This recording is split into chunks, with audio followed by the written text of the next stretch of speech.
ख्याल आप रखना है नाल दी नाल। सीएम साहब पहुंच चुके हैं स्टेज के उपर। साडे हरियाणा प्रांत का मान, हरियाणा प्रांत की शान, हरमन प्यारे मानयोग मुख मंत्री हरियाणा श्री नायब सिंह सैनी जी, उन्होंने नाल मोहन लाल, असीं उन्हों का मंच के उपर स्वागत करते हैं।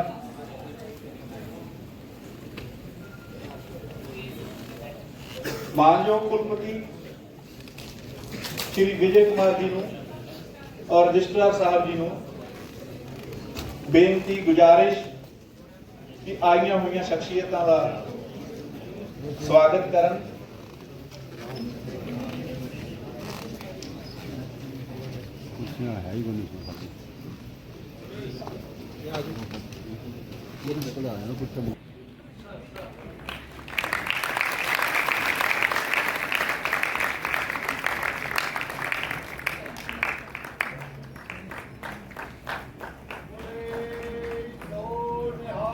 सत श्री अकाल। इस तो बाद मोहन लाल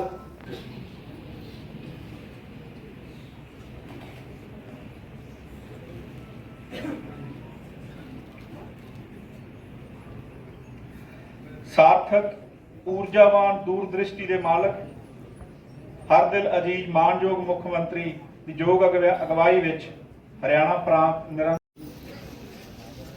साढ़े लिए कि गुरु तेग बहादुर जी के 350 साल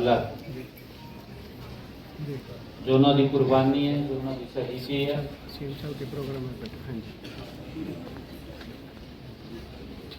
विश्व में इतनी बड़ी कुर्बानी शायद किसी परिवार ने ना दी होवे। बड़ी कुर्बानी गुरु तेग बहादुर जी ने धर्म और राष्ट्र की रक्षा के लिए दी है। उन्होंने त्याग, तपस्या, उन्होंने शिक्षाएं हर घर विच फैले। ਉਹਦੇ ਲਈ ਅੱਜ ਰੋੜੀ ਵਿੱਚੋਂ उस यात्रा ਨੂੰ शुरू किया। अलग अलग थावां ते 4 यात्राएं पूरे हरियाणा प्रदेश से वो चलनी है और 24 तारीख को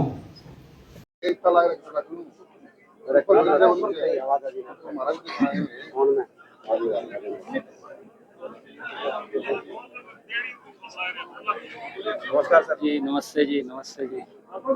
सर, गुरु तेग बहादुर जी की शहादत पर आप पहुंचे हैं, यात्रा निकाली गई है पहले और अब सिरसा के अंदर कार्यक्रम है, किस तरीके के कार्यक्रम रखे गए हैं?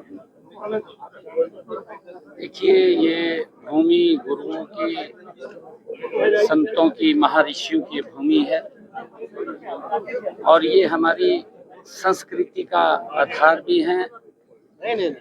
गुरुओं ने जो हमें शिक्षाएं दी हैं, हमें उस इतिहास को आने वाली पीढ़ियों तक उसको पहुंचाना चाहिए, उसको याद करना चाहिए, उसे याद रखना चाहिए। आने वाली पीढ़ियों तक वो इतिहास जाए, उसके बारे में बताना चाहिए। गुरु तेग बहादुर जी जो दुनिया में जिन्होंने सबसे बड़ी कुर्बानी दी, इससे बड़ी कुर्बानी मुझे नहीं लगता किसी परिवार ने दी हो, क्योंकि पीढ़ियों ने राष्ट्र और धर्म की रक्षा के लिए अपनी कुर्बानियां दी हैं। ऐसे महान गुरु गुरु तेग बहादुर जी का 350वां ये शहीदी वर्ष पूरे हरियाणा प्रदेश में हरियाणा सरकार बड़े पद्धर से मना रही है और हमारे हरियाणा गुरुद्वारा प्रबंधक कमेटी के माननीय अध्यक्षगण और सभी मेंबरान ये हरियाणा प्रदेश के अंदर 4 यात्राएं जिसका आज रोड़ी से शुभारंभ हुआ है, उनके तत्वाधान में ये यात्राएं और हमारे संतों के, हमारे प्रमुख जो प्रबुद्ध जन हैं उनके दिशा निर्देश में और गुरुद्वारा सिख गुरुद्वारा प्रबंधक कमेटी हरियाणा उनके तत्वाधान के अंदर ये यात्रा, चारों यात्राएं चलेंगी। आज इसका शुभारंभ हमने रोहड़ी से किया है। एक आज रोहड़ी से उसका प्रारंभ हुआ है, फिर पंजौर से होगा और फिर फरीदाबाद से होगा। फरीदाबाद के बाद सोढौरा, बिलासपुर, कपाल मोचन से उस यात्रा का प्रारंभ होगा। ये चारों यात्राएं 24 तारीख को कुरुक्षेत्र की पवित्र धरा वहां पर एकत्र होंगी और 25 तारीख को एक बहुत बड़ा समागम, जिस समागम में देश के यशस्वी प्रधानमंत्री आदरणीय नरेंद्र मोदी जी उसमें रहने वाले हैं, वो बड़े पत्र के ऊपर वहाँ पर मनाया जाएगा। मैं सभी को आमंत्रित भी करता हूँ और इस यात्रा का और उस इतिहास को जन जन तक पहुँचाने के लिए मैं सिख गुरुद्वारा प्रबंधक कमेटी का धन्यवाद भी करता हूँ। हरियाणा सरकार उसके अंदर लगी हुई है और हमारा ये जिम्मेवारी है कि हम अपने गुरुओं, अपने संतों, अपने महात्माओं और उस इतिहास को जन जन तक पहुंचाने का काम करें, जिससे कि आने वाली पीढ़ियां उससे अवगत हों। सीएम साहब, बिजाई का समय है लेकिन नहरों में पानी नहीं है, किसानों को दिक्कतें आ रही है लगातार। नहीं, देखिए ऐसे ही बात नहीं है, आपने ध्यान कराया है। कोई नहर विशेष होगी तो उसके अंदर पानी आ जाएगा, वो बात कर लेंगे। कोई अगर ऐसी है तो सब में तो ऐसा नहीं है। बिहार का पहला चरण कंप्लीट हो गया है, क्या सीन देख रहे हैं बिहार का? हाँ, बिहार के अंदर एनडीए की सरकार बहुत बड़े मार्जिन के साथ आ रही है, क्योंकि आदरणीय मोदी जी के नेतृत्व में देश में गरीब व्यक्ति के लिए काम किए गए हैं। गरीब व्यक्ति को सशक्त और मजबूत करने के लिए निरंतर नरेंद्र मोदी की सरकार काम कर रही है। उसका परिणाम है कि देश भी विकास की गति में आगे बढ़े, देश भी विकसित हो और उसके साथ साथ गरीब व्यक्ति भी मजबूत और सशक्त हो। पहली बार है, क्योंकि कांग्रेस 55 सालों से लगातार प्रलोभन देती रही, टॉफी देती रही, चॉकलेट देती रही, परंतु गरीबों के उत्थान के लिए, गरीबों की मजबूती के लिए कोई काम नहीं किया। और जब काम नहीं किया तो लोग हताश और निराश कांग्रेस से हो गए और उसका परिणाम है कि मोदी जी ने एक्चुअल में गरीबी से बाहर निकालने का काम नरेंद्र मोदी जी कर रहे हैं, उसको अपने पैरों पे खड़ा करने का काम कर रहे हैं, ताकि हर व्यक्ति आगे बढ़ करके काम कर सके। और उसका परिणाम है कि बिहार के अंदर नॉन स्टॉप सरकार बन रही है और हरियाणा के अंदर भी जिस प्रकार से नॉन स्टॉप सरकारें बनी है, ये डबल इंजन सरकार का फर्क है कि डबल इंजन सरकार आदरणीय मोदी जी के नेतृत्व में मिलकर के जो काम करती है तो प्रदेश गति से आगे बढ़ता है और उसी का परिणाम है कि वहाँ के लोग फिर एनडीए की सरकार बना रहे हैं। सर, राहुल गांधी हरियाणा में वोट चोरी का आरोप लगा रहे हैं।